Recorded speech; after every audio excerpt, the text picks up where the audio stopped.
It's been a minute since we'd seen Steph Curry and LeBron James meet each other in the playoffs.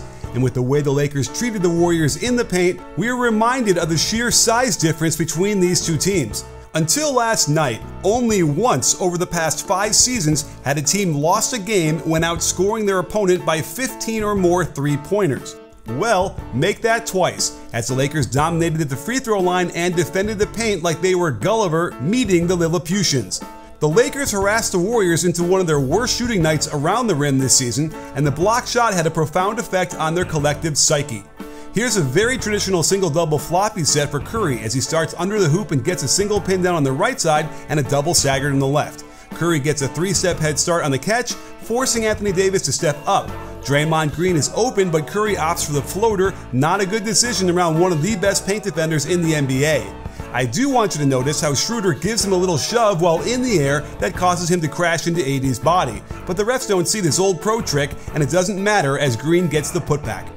Here's another common set they like to run with a handoff at the wing, reversing into a high post entry. Normally, Clay sets a screen for Curry, but notice how Schroeder wants to top lock and force Curry down to the baseline. Davis shows his quickness to force Curry to pass up the layup. Great read to get it back to Kevon Looney, but LeBron saves the day with an excellent swipe up top to prevent the dunk. Here's another top lock by Austin Reaves that blows up the pin down for Klay Thompson. With this much pressure on the ball by D'Angelo Russell, once the initial action goes away, Wiggins can get right by him into the lane. AD is so good at stepping up to stop the ball and then instantly getting right back to his man at the rim. And when you're getting this extra effort from Russell, your defense is going to be pretty good. With AD in there, his presence can affect your shooting even if he doesn't block it. More good energy by D'Lo around the screen almost knocks the ball loose, and on the Princeton action to the left side, Clay gets top locked to prevent the handoff, so he cuts backdoor for a wide open layup that I can only imagine misses because he was thinking of AD as he goes for the reverse. Here's another example of what AD will do to you. He's stuck trailing his man, forcing Russell to step up. Nice pass for a layup until Wiggins realizes Davis is bearing down on him. He doesn't go for the pump fake and forces the more difficult turnaround jump hook into a miss. Late in the fourth, Curry is able to lure Davis above the three-point line with the shot fake. Draymond took way too long to begin his roll to the hoop, allowing AD a chance to get alongside him, and with LeBron rotating, Draymond feels like he has to stretch out and bounce it higher than normal off the backboard for another bunny shot that misses.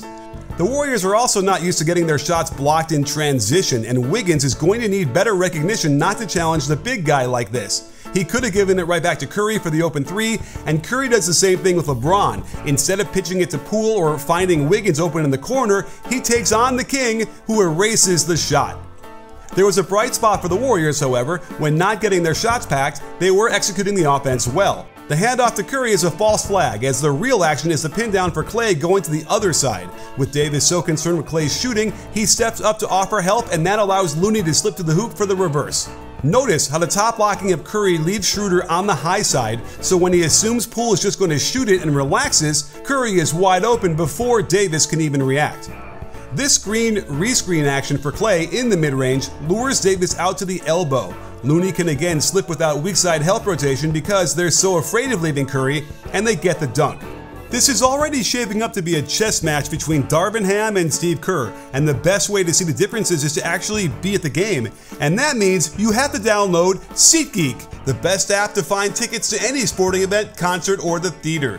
With just a few taps, SeatGeek will scour the internet for the best deals out there, giving them a grade so you know what kind of value you're getting. They're rated #1 on Trustpilot amongst all major ticketers, so you can feel secure that your tickets are legit. Best of all, you can save $20 off your first purchase by using my code BBALL. So head over to SeatGeek now, and you could appreciate this nice little wrinkle the Lakers added to their offense by inverting the traditional roles and having the guard Austin Reaves set a pin down for AD the center coming out of the corner. Looney foolishly tries to chase Davis around, and I think Davis was surprised for a second before turning the corner for the layup. They run it again and Looney correctly goes underneath the screen, but for some reason Poole decides to get a little physical and fouls him. Still unclear why Looney is trying to shoot the gap between the cutter and the screener, as he almost screens his own teammate. The three-point shot is harassed, but somehow the rebound catches the lip of the padding along the bottom of the backboard, so Poole can't easily grab it, Looney can't scoop it up, and there's Rui for the putback. I really think they need to go underneath this screen for AD in the corner. With Draymond's high position, AD takes the backdoor route, which immediately causes a closeout for Schroeder to attack. His penetration catches Payton in a bad position with another closeout, and D'Lo easily shot fakes him and gets right to the rim for the finger roll. And this is where the game turned completely in the Lakers' favor. Green again tries to bust through that space between the screener and the cutter. Schroeder sets a very physical screen, Draymond pushes back and collides with Davis, and the ref has to call contact like this when it impedes the motion of a cutter. To make matters infinitely worse, Draymond gets a technical foul, giving the Lakers a 3-point play and a 10-point lead. Speaking of free throws, the Lakers continued their huge free throw attempt disparity they've enjoyed all season long. The inside ball screen was a particular value in generating shooting fouls. With Looney dropping, it invites Russell to reject the screen. Good rotation by Curry initially, but the action gets AD a catch inside the paint where Looney feels he must contest as hard as possible, hitting him on the elbow and the leg as the shot drops through. Gary Payton II picks up Schroeder, and instead of forcing him away from the ball screen and towards the baseline, he gives Schroeder a quick shove to get him a second until he can get underneath the screen, but that's just too much contact, made worse because they were already in the bonus. Here's another one in the third quarter as the Warriors drop and chase around the AD screen. Klay Thompson does a decent job to recover, but tries to contest backwards and nails Russell on the elbow for an and one. It was remarkable how often this happened and gave the Lakers free throws. I think the mistake is to allow the Lakers to use the screen back to the middle. Poole gets underneath the screen, but in his zeal to contest the mid-range, he just crashes into Schroeder. This series is going to be a fascinating clash in styles, like a running team versus a passing team in football. And if the Lakers felt they could ignore the non-shooters in the Warriors' offense, what they don't realize is that doing so greatly contributed to the Warriors' gigantic three-point disparity. Look where AD is on Looney while the split action is taking place. Reeves gets stuck behind Looney and Davis cannot help get a hand up, leading to a wide-open shot. Rui tries doing the same kind of cushion to Payton, but the Warriors have always combated this with handoffs for threes, and Poole lights up another one. While AD might be getting a little rest by defending Looney like this, if he's not going to offer any pressure after the handoff, expect the Warriors to continue making a lot more threes. Considering how few three-pointers the Lakers take and make, I would expect them to be at least a few steps closer on these guys so they could at least try and get a hand up and reduce the number of bombs from the Warriors. In the long run, I don't believe the Lakers can beat the Warriors if they get outscored from the three-point line so significantly. Coach Ham took a huge gamble playing both LeBron and AD every minute of the second half, and while it led to their biggest lead of the game on another inside ball screen into a pin down for LeBron, who gets happy feet but the refs miss it, I suspect all of the pushing, grabbing, holding, hugging, and every other word you can use for physicality, both legal and most definitely not legal, wore them out. In the final 5 minutes, they combined to go 0 for 6 with no assists, including this hop travel in transition where you're not allowed to gather with the right foot down, then hop on that same foot again, as the Warriors hit them with a 14-0 run to tie the game. By setting this screen, they can get the much better defender off of Curry, whom he promptly gallops right by into the lane. And Curry does what he's been doing his whole entire career, driving, dishing, then replacing to the three-point line for a shot. It truly felt like this was the boost the Warriors needed to take this game, but we've already shown you how dangerous it is to shoot the ball anywhere near Anthony Davis. Curry could have dropped the pass to Klay or kicked it to the corner, but he fails to recognize what's right in front of him, and Davis blocks it while it's still in his hand. Watch how the Lakers adjust their matchups, going back to their opening alignment with Vanderbilt on Curry. Instead of bringing Reeves' man or even LeBron's man up to screen and let Curry work on the perimeter, Poole brings Schroeder over, and it blows up everything they want to do as the clock ticks down.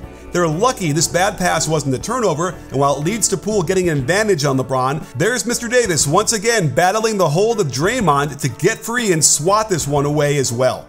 One last chance, and this is where it got a little insane. Love the early double to get it out of Curry's hands, but watch what's happening over here. LeBron had completely lost Klay along the baseline, who could have cut toward the ball for an open shot, but then LeBron switches with Schroeder. However, when you double team on the right side, it's one of these two guys' job to rotate up to the wing. Neither of them gets close, and the only question I have is, why wasn't Poole 2 steps closer to the basket? He lets it fly, and it's way off to the left. And check this, the rebound goes to Schroeder, and he has clear possession. However, within a second, he's double teamed, and now Wiggins has firm control of the ball as well. For almost 2 seconds, they're in this position until LeBron and the assistant coach first signal for a timeout. Remember, a team cannot be granted a timeout unless they have clear possession of the ball, which is most likely why the lead ref on the baseline doesn't give them the timeout. You can see Schroeder doesn't call for a timeout until right after the assistant does, and it's very strange that a jump ball wasn't called. Now, for the contact by Klay Thompson, the last 2-minute report says there should have been a foul called, but honestly, I think they're using it as a cover to not have to deal with the missed jump ball. I've never seen such insignificant contact called at the very end of a game, and I know you know what I'm talking about. I do see he makes some contact to Schroeder's bicep here, but the refs didn't think it was a foul in real time, and I agree. But it doesn't matter, because we have ourselves a great series. The Lakers hung on to steal home court advantage, and now the Warriors have to make the adjustments to avoid Davis in the lane and foul a lot less. And for the Lakers, it's clear that they want to win with their size, since they